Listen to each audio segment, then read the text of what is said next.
हाँ जी, उन लोगों का भी शौक पूरा हो गया जो कहते थे पाकिस्तान इसराइल को धमकी क्यों नहीं देता। ईरान में होने वाले सफारतकार हमले के ऊपर पाकिस्तान ने तुम्हें उसका अंजाम फौरी भुगतना होगा, हम कोई कतर नहीं है। दोस्तों, ये पहला मौका है जब किसी एटमी ताकत ने इसराइल को बराह रास्त ललकारा और तेल अवीव के ऐवानों में इस वार्निंग की जो गूंज है ना, वो अभी तक सुनाई दे रही है। उसके बाद इनका जवाब नहीं आया जो ये मिसाइल मारते हैं जवाब की सूरत में। ये समझना बहुत जरूरी है कि इसराइल ने तेहरान में क्या किया और क्यों किया। अक्टूबर 2024 में इसराइल ने ईरान पर बराह रास्त हमला किया। अप्रैल 2024 में दिमश्क में ईरानी सफारत खाने को निशाना बनाया जिसमें आला फौजी अफसरान शहीद हुए। ये वही इसराइल है जो सफारती तकद्दुस और बैनुल अक़वामी कानून और जंगी असूलों को अपने जूते की नोक पर रखता है। लेकिन जब पाकिस्तान ने ललकारा तो इन्होंने आगे से जवाब नहीं दिया।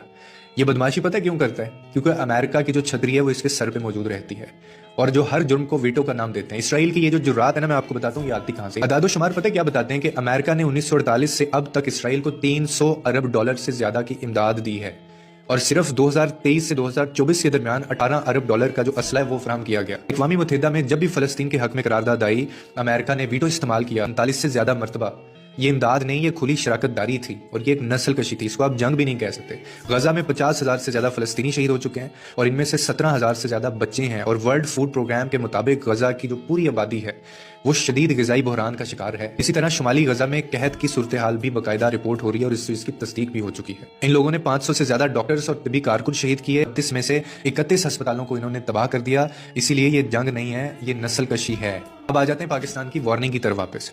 पाकिस्तान वो वाहिद मुसलमान मुल्क है जिसके पास एटमी हथियार हैं, यानी 6 लाख से ज्यादा फौज है और ये इस खिते में स्ट्रेटेजिक गहराई भी रखता है। जब याद रखिए, जब पाकिस्तान ये कहता है ना कि मैं जवाब दूंगा और फौरी और सख्त जवाब दूंगा, तो ये कोई खबारी बयान नहीं होता। ये वो पैगाम होता है जिसे तेल अवीव से लेके वाशिंगटन से लेके लंदन तक सब संजीदगी से देखते भी हैं और पढ़ते भी हैं। 75 साल में पहली बार इसराइल को किसी एटमी मुसलमान मुल्क ने बराह रास्त जवाबी कार्रवाई की धमकी दी है। हमें कहीं ना कहीं इस चीज का शुक्र भी अदा करना चाहिए कि वो इसराइल जो अक़वाम मुत्तहिदा, उनके कानून और अमेरिका तक को जूते की नोक पे रखता है, लेकिन जब यहाँ से वार्निंग गई वहां से जवाब तक नहीं आया दोबारा। कि उनको वो वाला बयान भी याद है कि हम अगर गए तो आधी दुनिया साथ लेकर जाएंगे।